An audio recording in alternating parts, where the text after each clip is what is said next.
They can make gas out of water and turpentine. They are Boy Scouts. I don't know how to do that. You will, buddy. You will. Do we have to make gas? Are you videoing?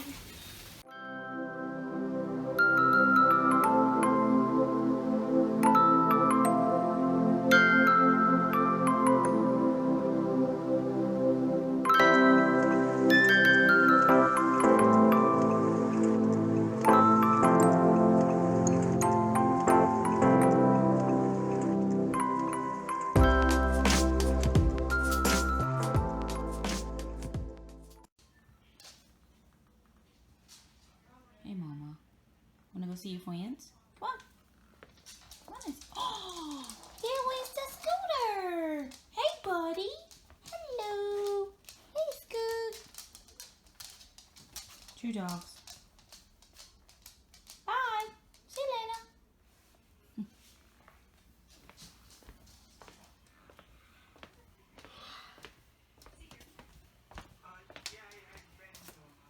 I think she's in dress. Hello. Who was playing? I thought that was you, Sam. Yeah, well, Oh. Where'd Jen go? He went outside to play basketball. Awesome. What are y'all watching? Spider-Man 3. Spider-Man? Yes, ma'am. 3. Venom. Venom. Hello. ¿Cómo está? ¿Dónde es el baño? Mom, can I see the new Venom movie? No. Don't edit that out. That's hilarious. Actually, I'm gonna ask Brandon. Oh, yeah. There'll be no baños in the videos at all. No baños. Come on. There's Chandler. There's Chandler. There he is. Had to get some fresh water. Cool off. Yeah, buddy.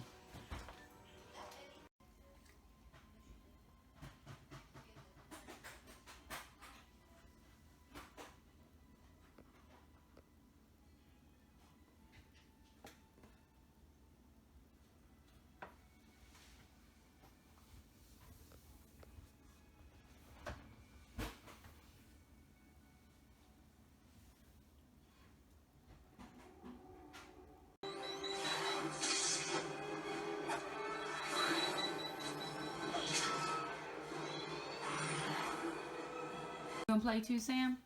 yeah, in a minute. Maybe.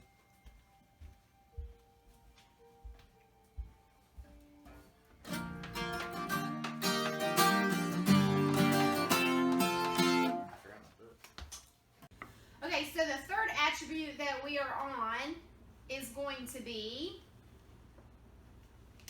the third attribute of an excellent student is one who understands the difference between knowledge, learning, and wisdom. We've also been talking about this. So the difference between knowledge, learning, and wisdom, and one who strives for knowledge so that we may gain wisdom. Knowledge consists of things we know. Knowledge consists of stuff we know in our head, right? Do you know what's right and wrong? Majority of the time. I tell my kids, and this is something I bring up in everything, we have a conscience. That conscience can speak to us just like the Holy Spirit. And we have a good angel and a bad angel. And sometimes the bad one, or not angel, I guess it would be a demon, sometimes it wants us to do something bad, right? And the more you listen to that, the more he grows. And this one over here, the good guy, the Holy Spirit, he gets smaller. And it becomes easier to listen to the demon than it is to listen to the Holy Spirit. Does that make sense? Yes. So it says, knowledge consists of things we know, not things we believe or things we assume. Knowledge is a personal matter of intuition, confirmed by experience. So like you kind of have a moral of what is yes, what is good, and what is right. And he did that so that because he knew which, if it was the real mother, she wanted one. Right, because the other mom would be like, I don't mind if her baby dies because mine's already dead, right? True. So like God gave him that wisdom. That was wisdom. So it says Solomon requested wisdom from the Lord and was given it to discern judgment. Wisdom is the ability to take knowledge and apply it to a situation for the good of all involved. It implies pre-existing state of moral excellence and diligence. There's our words. Moral excellence, which is godliness. doing everything to the best of our ability, and diligence is to what? To work hard, right? To not wait, not be slothful.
Next level.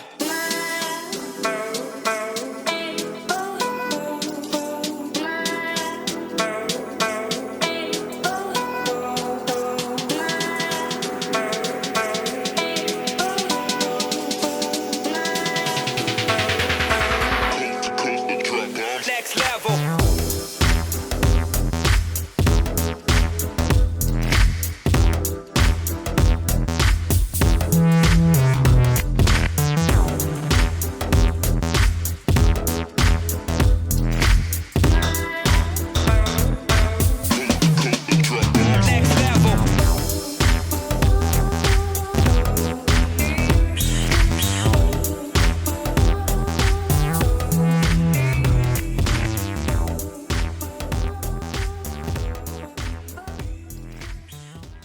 Hey everybody, so we shared with you a little bit just of how we were going about our day.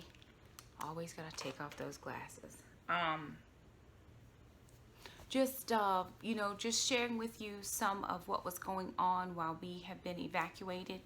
So I thought I would kind of just wrap up the video a little bit, or just kind of update you guys as to really where we are and how things are going. So the kids and I have made it to our friends, and I know that some people were asking me in the other video, why is it that I wasn't at my daughter's? And so here's what happened.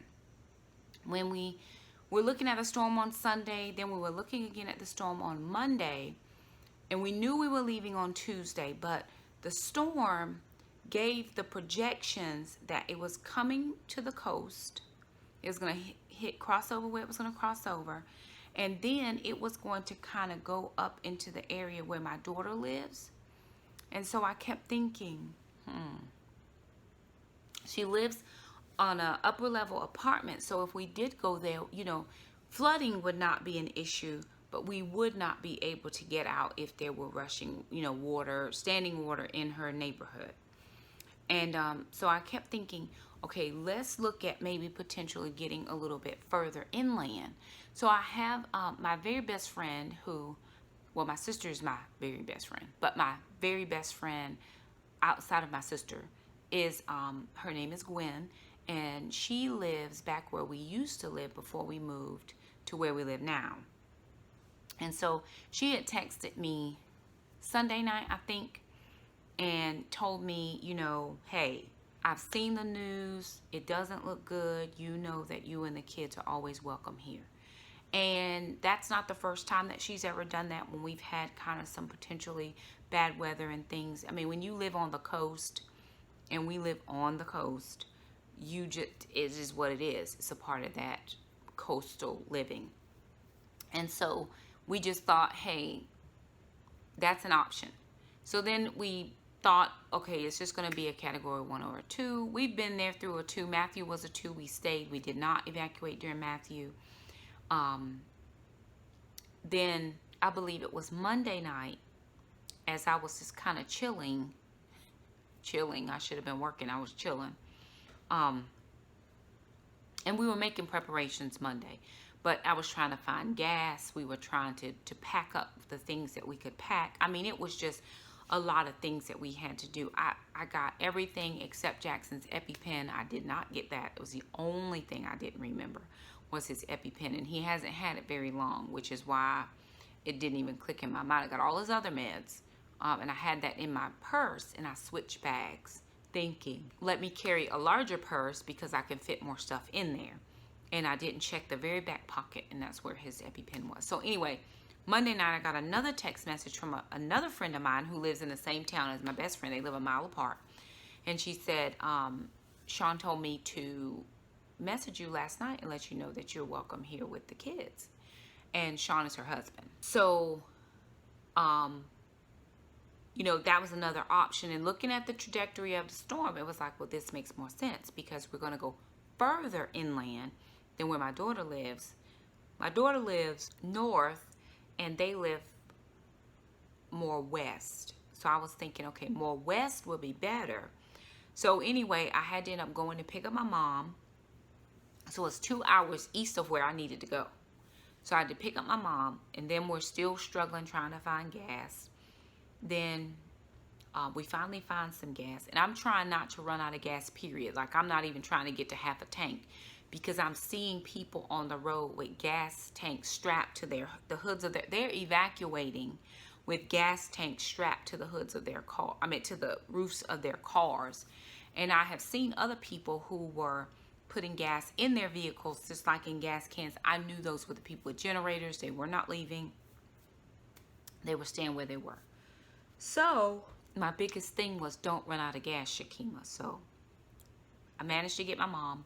Now we have to go another 4 hours to the west just to get to my daughter's house.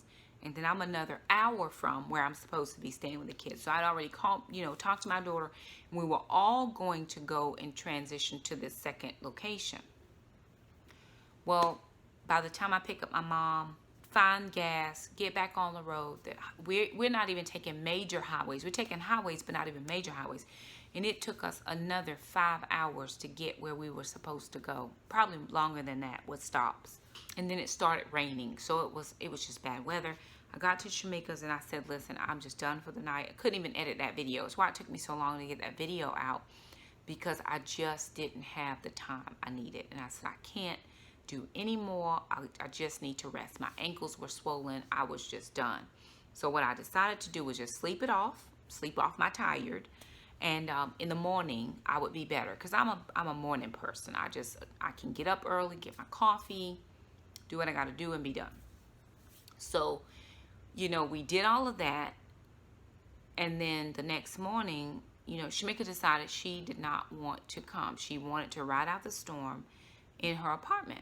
And she wanted my mom to stay with her because they are very, very, very close. And that is totally no problem. But she wanted the kids and I to stay as well. So here I am now trying to make the decisions do we stay? Do we go? And then I had to really kind of consider my children. So Shamika has a 1-bedroom apartment. It's a pretty spacious, nice apartment. We would have all been very comfortable. She has a closed off bedroom. She has a laundry room that we could have put the dog in. She has a really oversized bathroom, nice living space. She's got oversized furniture and there's still plenty of room. Nice kitchen, everything. However, my friends have children, and they have children my children's age. So where the kids would have probably, and then Shamika lives upstairs, so sometimes when we visit, the neighbor downstairs bangs on the ceiling because I guess we're making too much noise. And my kids are pretty quiet, but whatever.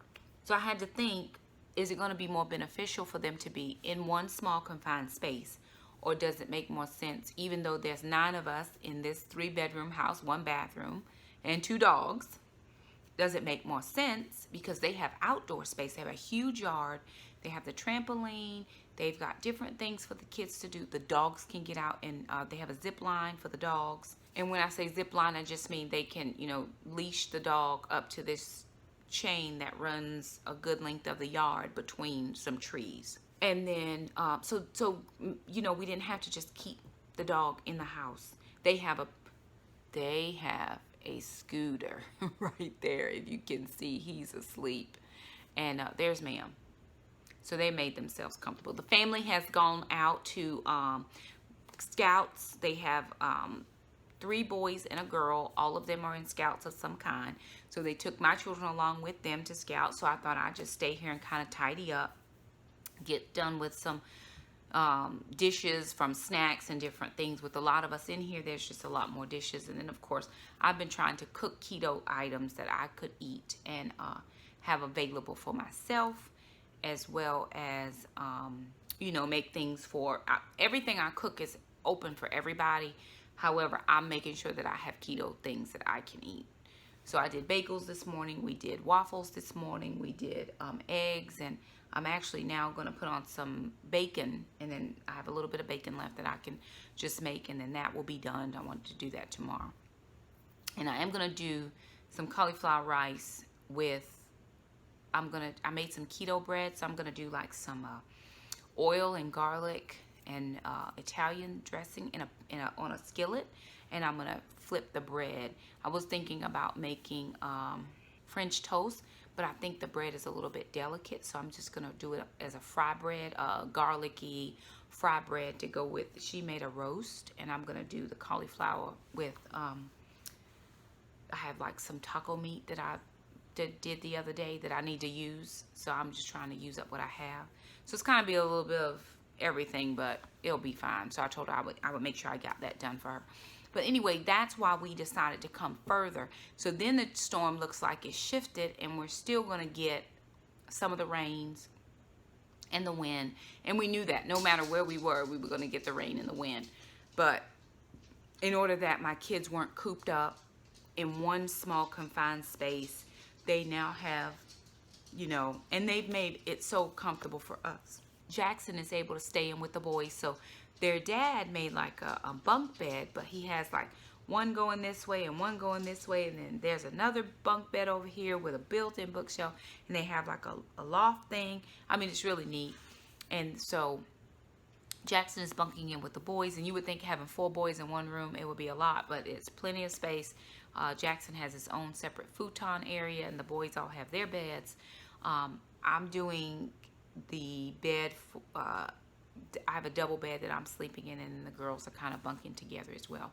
So it's working out. Last night we actually did go to my best friend's house so we could grab a shower, because they have 2 bathrooms over there versus the one here. And so just to make it a little bit easier for showers, we just decided and that gave me a few minutes to kind of spend with her while the kids were getting their showers, and then I kind of got my shower, and then we all head back over here.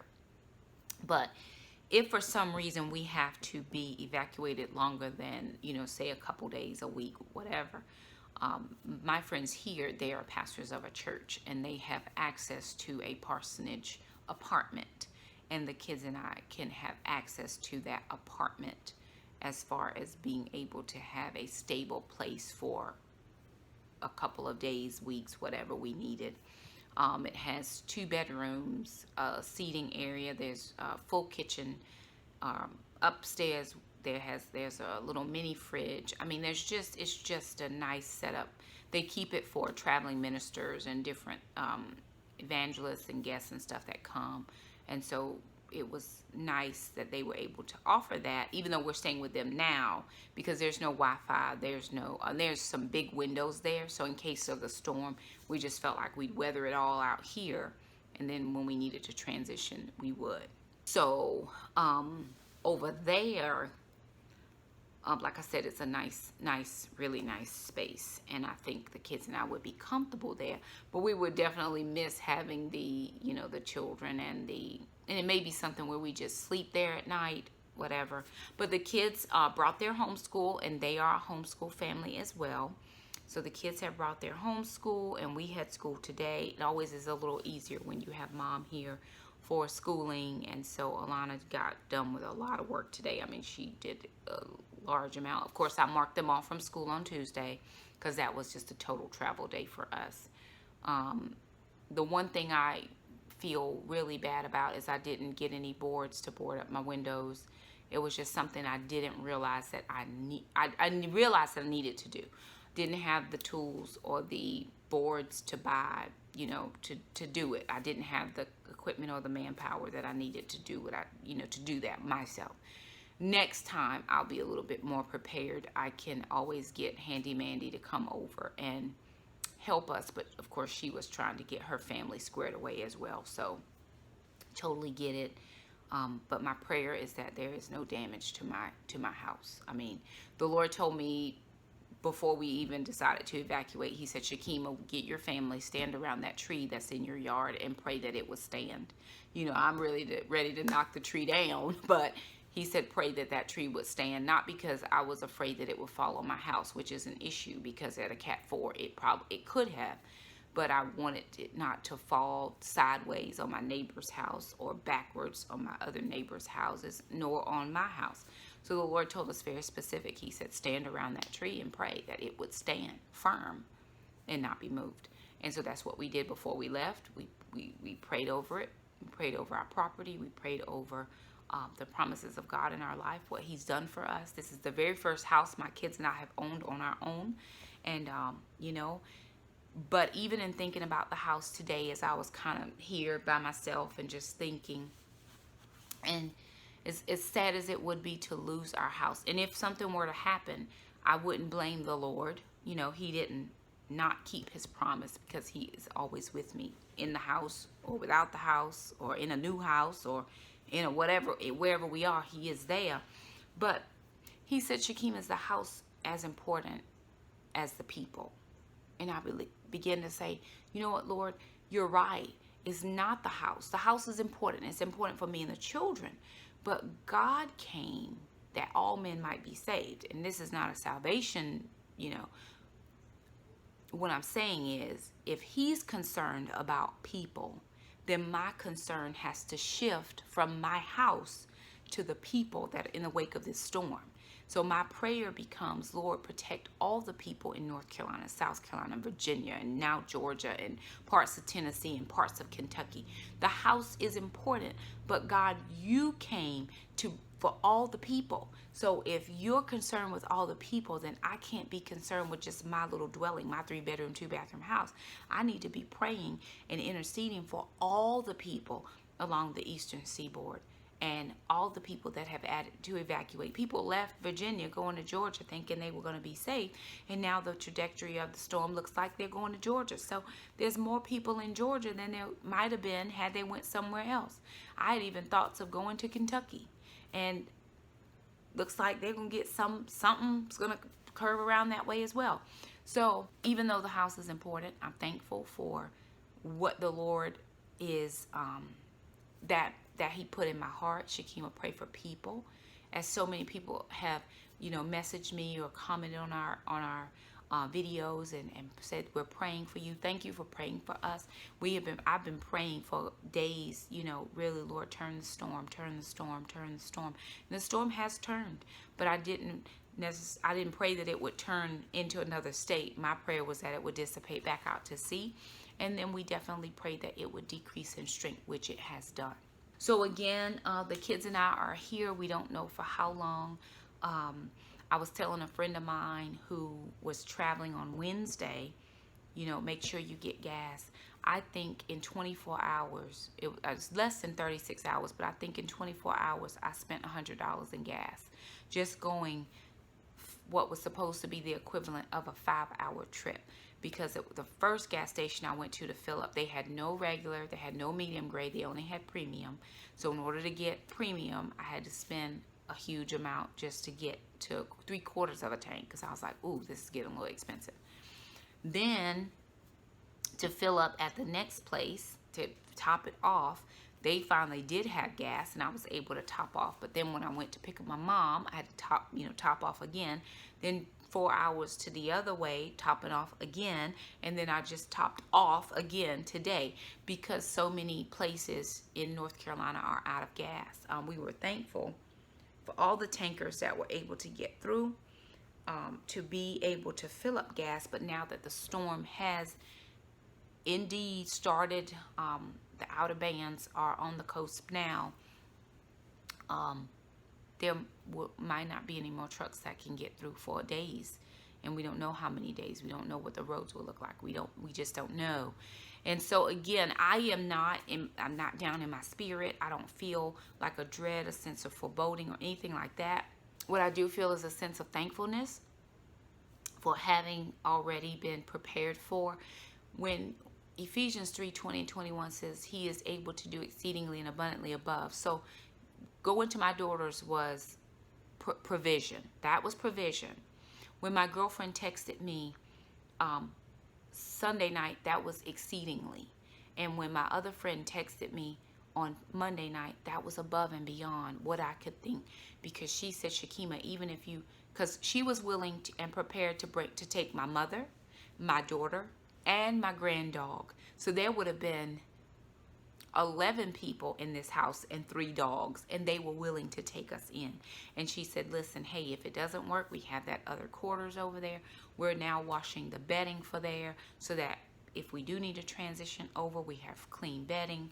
I've already been over to see what things look like. It's very, very lovely. Such a blessing, truly a blessing. And how fitting that it is above a church, just another place for me to spend a little more time with the Lord. And I think I am thankful for that. So for everyone that has asked after us, we are doing very well at this point. We are thankful for the Lord. We are thankful for his provision. We are thankful for the food stuffs. They gave us a place to stay, and free of charge, didn't ask us for a dime. So I picked up the groceries that you saw in the grocery haul. There's no way I was just going to come, because I had to feed my family anyway. So it was no way I was going to just come here and eat their things.